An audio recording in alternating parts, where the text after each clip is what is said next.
O'zbekiston Superligasi 13-turdan o'rin olgan navbatdagi o'yinga Samarqand shahridagi Dinamo stadioni mezbonlik qildi. Unda Surxon va Dinamo jamoalari o'zaro bahs olib bordi.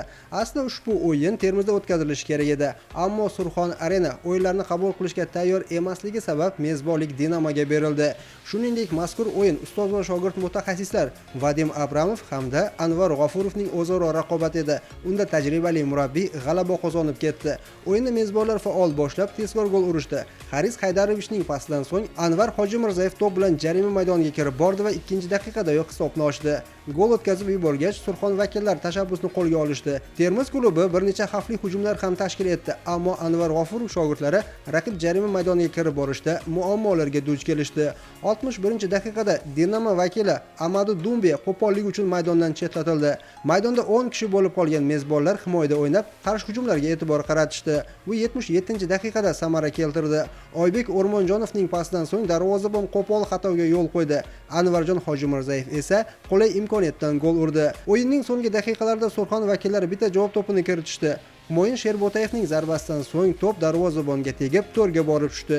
Yakuniy natija 2-1. Mazkur g'alabadan so'ng Dinamo 17 ochko bilan 10-o'ringa joylashgan. Surxon esa 11-o'ringa tushdi.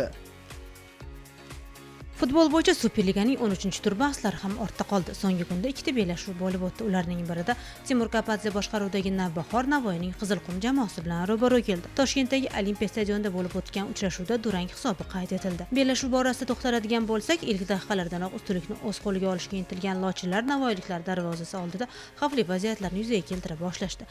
Nihoyat namanganliklarning ketma-ket hujumlari 15-daqiqaga kelib o'z samarasini berdi. Mazkur holatda Georgiy Jigirenya chap qanotdan jarima maydonchasi ichiga juda aniq uzatmani amalga oshirdi.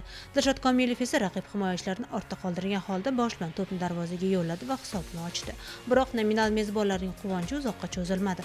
Oradan 4 daqiqa o'tar o'tmas Qizilqum vakillari standartdan so'ng muvozanatni tiklashdi. Ushbu vaziyatda kornerdan keyin Qizilqumning chernogoriyalik himoyachisi Nikola Kumborovich ikkinchi qavatda aniq harakat qilib O'tkir Yusufovni dog'da qoldirishga muvaffaq bo'ldi.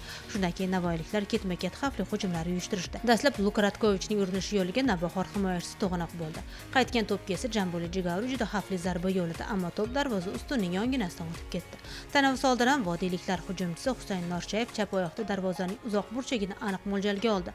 Biroq Qizilqum posboni Farhod Rahmatov ajoyib seyf ko'rsatib to'pni qaytarib yuborishga erishdi. Ikkinchi bo'limda har ikki jamoa a'zolarida bir qator xavfli vaziyatlar yuzaga keldi. Jumladan Jasur Jaloliddinov, Fayzullobek Jumanqo'ziyev, Alex Fernandes qulay imkoniyatlardan unumli foydalana olishmadi. Shuningdek, o'yin yakuniga yaqin Qizilqum vakili Fayzullobek Jumanqo'ziyev raqib himoyachilaridan qochib ketib, O'tkir Yusupov bilan birga bir vaziyatga chiqib bordi va to'pni darvozaga joyladi.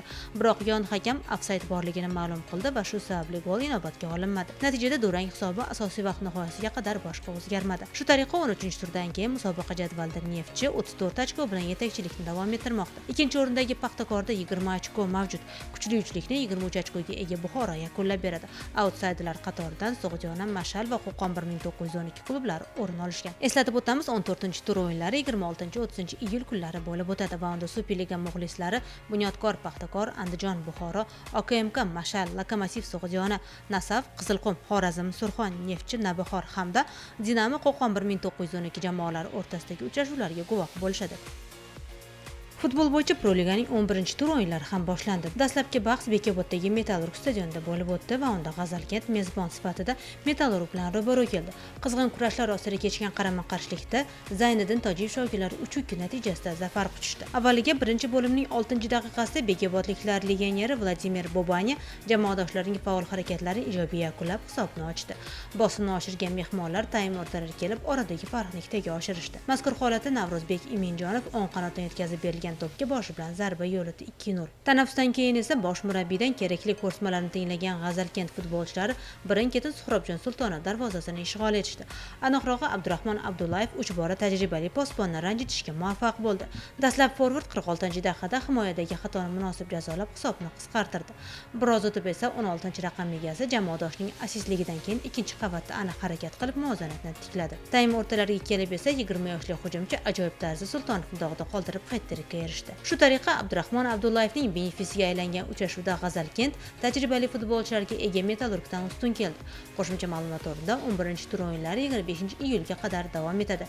24-iyul sanasida esa bir yo'la 3 ta bahs bo'lib o'tadi. Ya'ni markaziy qarama-qarshilikda birinchi va ikkinchi o'rinni egallab turgan klublar Aral va Sho'rtan o'zaro ro'baro keladi. Shuningdek, Bo'xtu Paxtakor Farm hamda Olimpik Mobius Terdu jamoalari o'rtasidagi uchrashuvlar o'tkaziladi.